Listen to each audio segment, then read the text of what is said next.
Introduction to Peace Building and Conflict Resolution. Lesson 7.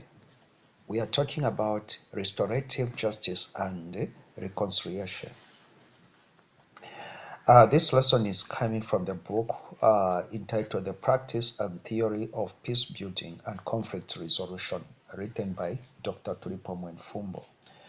For more information, you can contact plus 260 976 1812 53 plus 260 976 1812 53.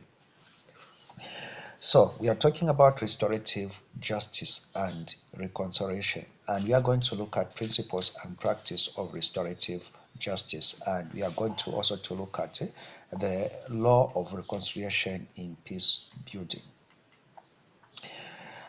Restorative justice and reconciliation aim to promote healing, accountability, and reparation rather than solely punishing offenders.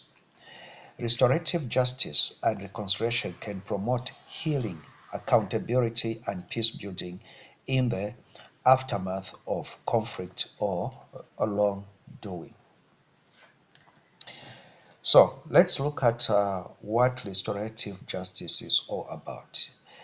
Restorative justice is an approach to justice that focuses on, number one, repairing harm, that is, addressing the needs of victims and offenders. Number two, promoting healing, that is, encouraging accountability, empathy, and understanding. Number three, fostering reparation, that is making amends for harm caused. The principles of restorative justice focuses on harm. Number one, that is addressing harm caused by wrongdoing, and also involvement of victims and offenders, that is encourage active participation. And the third is reparation and healing, that is fostering healing and reparation for victims and offenders.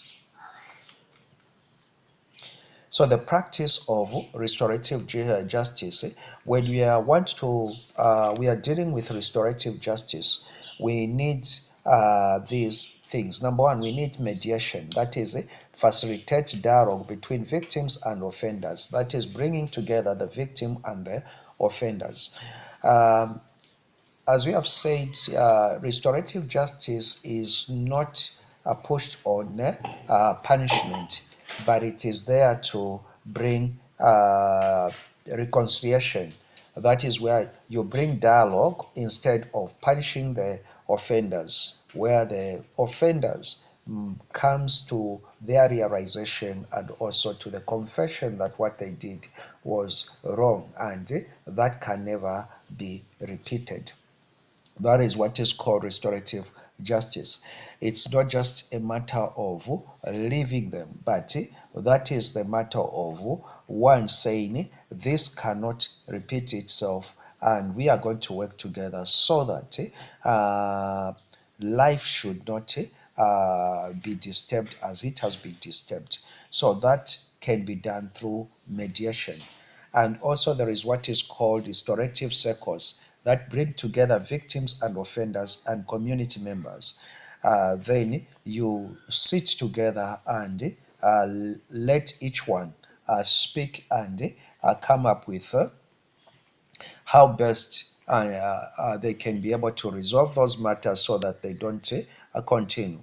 Because sometimes what happens, if punishment occurs, you may find that there will be more people who are going to be offended, and also you find that again revolt and challenges and peace may be disturbed, because there will be vengers and avengers. So reparative actions, that is encourage offenders to make amendments, so that so when we talk about reparative, we are talking about those people that may have caused the or disturbs the peace may make amendments, and they may focus on never to do that again through that what is called restorative justice, forgiving them, but they should you make sure that they don't do it again.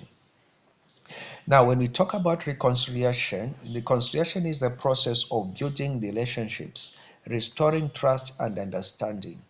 So, when we are talking about reconciliation, we are saying that let's build relationships once again, and let's restore the trust and understanding. Also, that is addressing post harms, that is acknowledging and making amendments for the past.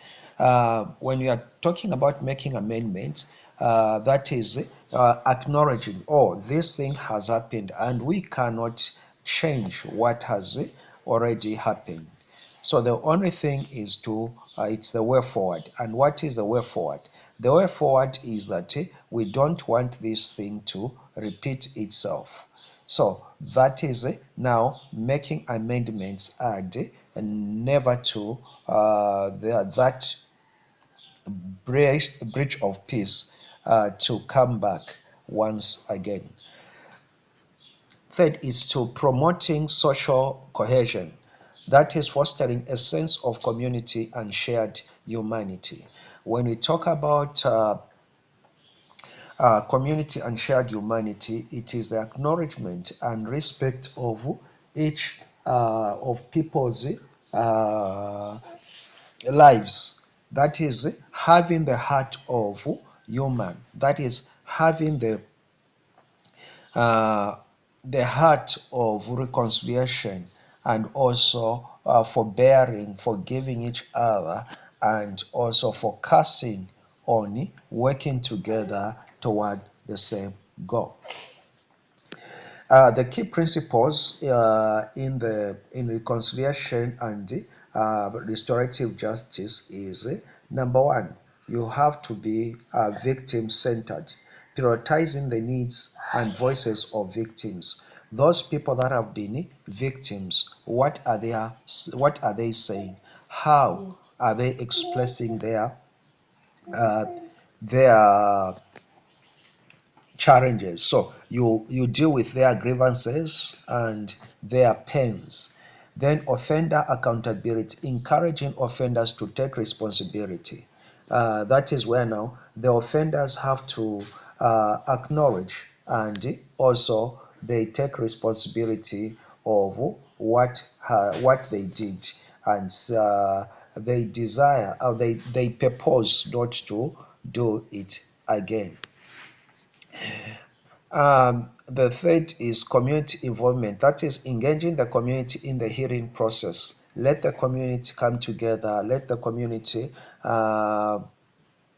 reconcile, and uh, bring their lives together and say, we are brothers, we can work together, let's go on.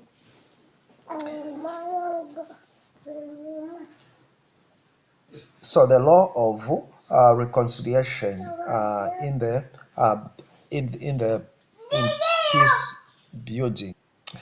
You know, you are recording when your children now were sleeping, and they have just woken up. Let's continue. Sorry for that disturbance.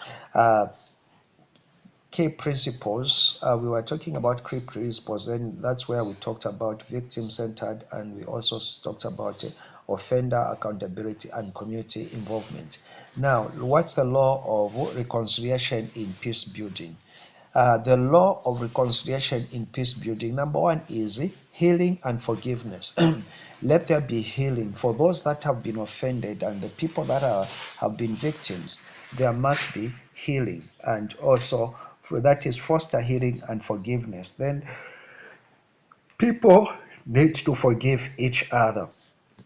Then building trust, that is promoting trust and understanding. Let there be trust and understanding between the parties, and also in the community which was disturbed by which their peace was disturbed. Then rebuilding relationships, that is encouraging reconciliation and relationships. So that those are the things that are needed. Peace is very much important, and we can only achieve peace or post peace after there is a reconciliation, and also there is a restorative justice, which means that the victim have to be responsible and accountable for the damages they had caused, and uh, they must be willing to transform and to change for the better. Thank you so much. You can WhatsApp us on +260 976 18 12 53. You can register in any of our programs. We offer the varieties of programs, and all our programs are online. This is your host, Dr. Tulipo Mwenfumbo. As I said, this information, if you want more to know and understand about it, this subject or this topic, you can order the book entitled The Practice and Theory of Peace Building and Conflict Resolution. You can also find it all on Amazon, and which is written by Dr. Tulipo Mwenifumbo. Thank you so much, and God bless you. Let us promote and foster peace. Blessed are the peacemakers, for they shall see the kingdom of God.